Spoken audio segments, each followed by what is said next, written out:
রাসূল সাল্লাল্লাহু আলাইহি ওয়াসাল্লাম হাউজে কাউসারের সামনে দাঁড়িয়ে থাকবেন। আকাশের তারা যত বেশি, তার চেয়ে বেশি হবে পানপাত্র, গ্লাস। তো নবী সাল্লাল্লাহু আলাইহি ওয়াসাল্লাম সবাইকে হাউজে কাউসারের পানি পান করাবেন। ওই দিন অন্য কোনো ব্র্যান্ডের পানি চলবে না, শুধু হাউজে কাউসারের পানি চলবে। মাম পানি, প্রাণ পানি, এসব পানি নাই, শুধু হাউজে কাউসারের পানি। কথা বুঝতে পারছ? কোনো ড্রিঙ্কস নাই, সফট ড্রিঙ্কস, হার্ড ড্রিঙ্কস, কোনো ড্রিঙ্কস নাই, শুধু কি হাউজে কাউসারের পানি। এই পানি ছাড়া কোনো পানি নাই। এই পানি যে খাবে, এই যে 50,000 বছরের সমান দিন, কিয়ামতের দিন, এই দিনে সে ইনশাআল্লাহ পিপাসার্ত হবে না, সে আর কোনোদিনও পিপাসার্ত হবে না ইনশাআল্লাহ। আর যে ব্যক্তি পান করতে পারবে না, তার কি অবস্থা সেটা বুঝতেই পারছেন। সবাইকে নবীজি পান করাতে থাকবেন। হঠাৎ পর্দা পড়ে যাবে, হঠাৎ একটা পর্দা পড়ে যাবে, অদৃশ্য পর্দা। নবীজি বলবেন, ইন্নাহুম মিন্নি, এরা তো আমার উম্মত। কেন পর্দা পড়ে গেল? আল্লাহ পাক জানিয়ে দিবেন, ইয়া রাসূলুল্লাহ সাল্লাল্লাহু আলাইহি ওয়াসাল্লাম, ইয়া নবী আল্লাহ, হে আল্লাহর নবী, আপনি জানেন না, ইন্নাকা লা তাদরি, আপনি জানেন না, মা আহদাসু বা'দাকা, আপনার ইন্তেকালের পরে এরা আপনার শরীয়তের মধ্যে কত নতুন নতুন বেদাত চালু করেছে, কত নতুন নতুন আমল চালু করেছে, আকীদা চালু করেছে, এটা আপনি জানেন না। ইন্নাকা লা তাদরি মা আহদাসু বা'দাক, সহিহ বুখারীর মধ্যে হাদিসে আসছে।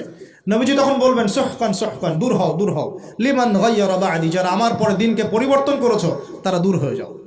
প্রিয় ভাইয়েরা, আমরা নিয়াত করতে পারি তো ইনশাআল্লাহ যে আমরা জীবনের প্রতিটা ক্ষেত্রে রাসূলের সুন্নাহ মেনে চলার চেষ্টা করবো ইনশাআল্লাহ। এবং ইসলাম মানে আত্মসমর্পণ, আল্লাহর সামনে নিজের ইচ্ছাকে সমর্পণ করে দিব ইনশাআল্লাহ। কতটুকু পারবো না পারবো সেটা পরে, আগে আত্মসমর্পণ করব, ইনশাআল্লাহ আল্লাহ পাক রাস্তা দেখাবেন ইনশাআল্লাহ। বিশ্বাস করেন, যে ব্যক্তি চাইবে আল্লাহর কাছে মন থেকে, আল্লাহ আমি নামাজ পড়ছি, মাশাআল্লাহ আমি পর্দা কায়েম করেছি, আমি কোরআন তেলাওয়াত শিখছি, দিনের ফিকির করছি, দিন প্রচারের চেষ্টা করছি, আল্লাহ আমাকে তুমি সুদও ছাড়ার তৌফিক দাও, আল্লাহ অবশ্যই তাকে তৌফিক দেবেন ইনশাআল্লাহ। যে আল্লাহর কাছে যা চাইবে আল্লাহ পাক তাকে সেটাই দিবেন ইনশাআল্লাহ। একটা প্রবাদ আছে যে মানুষকে সে কারণেই সৃষ্টি করা হয়েছে, যে উদ্দেশ্যে সে, মানে যে গন্তব্যে সে ধাবিত হবে, ওই কারণেই মানুষকে সৃষ্টি করা হয়েছে। যদি আমরা জান্নাতের দিকে ধাবিত হতে চাই, দেখবেন ওই কাজগুলোকে আল্লাহ আপনার জন্য সহজ করে দিয়েছে। এটা হবে ইনশাআল্লাহ।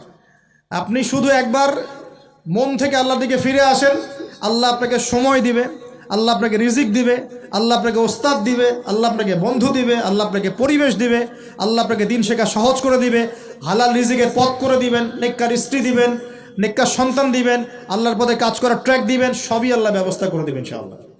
এইটা ডিপেন্ড করে কার চাওয়া কত প্রগাঢ়, এর উপর ডিপেন্ড করে। যে যত বেশি জোর খাটিয়ে আল্লাহর কাছে চাইতে পারবে, আল্লাহ পাক তাকে তত বেশি দিবে ইনশাআল্লাহ তাআলা। তবে দিবেন এটা 100% ফিক্স করে রাখেন ইনশাআল্লাহ তাআলা। আল্লাহ পাক আমাদের সবাইকে পরিপূর্ণ মুসলিম হওয়ার তৌফিক এনায়েত করুন। প্রিয় ভাইরা, যেখানে ছিলাম, আইয়ামে জাহিলিয়াতে এমন শিরক ছিল, 1 নাম্বার। 2, আইয়ামে জাহিলিয়াতে ঠিক এমনই সুদ ছিল। আমাদের সমাজে সুদ আছে না? এরকম সুদভিত্তিক অর্থনৈতিক সিস্টেম ছিল আইয়ামে জাহিলিয়াতের মধ্যে। 3 নাম্বার ছিল মাদক। আমাদের সমাজে মাদক আছে না? মাদকের ছড়াছড়ি নাই। এখনকার যুব সমাজের 3টা বড় প্রবলেম। কয়টা? 3টা। একটা হচ্ছে পর্নোগ্রাফি। একটা কি? পর্নোগ্রাফি। অলমোস্ট এভরিবডি, সবাই পর্নোগ্রাফিতে আসক্ত, অলমোস্ট এভরিবডি। 2 নাম্বার হচ্ছে মাদক। এই যে মাদকের সাথে সবাই না হলেও সমাজের একটা বড় অংশের যুব সমাজ কিন্তু আসক্ত হয়ে আছে। 3 নাম্বার হচ্ছে ফ্রি মিক্সিং, মানে নারী পুরুষের অবাধ মেলামেশা।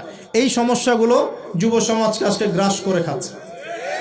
এরপরে আরও কিছু প্রবলেম আছে, যেমন বেকারত্ব, হতাশা, জীবনের উদ্দেশ্য থেকে বিচ্যুত হয়ে যাওয়া, পারিবারিক চাপ, হ্যাঁ, মিউজিক, তারপরে বন্ধুদের, খারাপ বন্ধুদের পাল্লায় পড়া, সঙ্গদোষ, কিশোর গ্যাং, এরকম কিছু প্রবলেমস আছে। তবে যুবকদের সমস্ত প্রবলেমস সলভ করার জন্য আপনারা অনেক ট্র্যাক দেখাতে পারেন। আমি আমার জায়গা থেকে মাত্র 2টা সলিউশন দেবো। কয়টা ভাই? এই 2টার উপর আমল করেন। 40 দিন আমল করবেন। কয়দিন? প্রেসক্রিপশন করছি, মাত্র 40 দিন। যদি 40 দিন আমল করার পরে যুব সমাজ এখান থেকে বের না হতে পারে, তারপরে আমার সাথে যোগাযোগ করেন।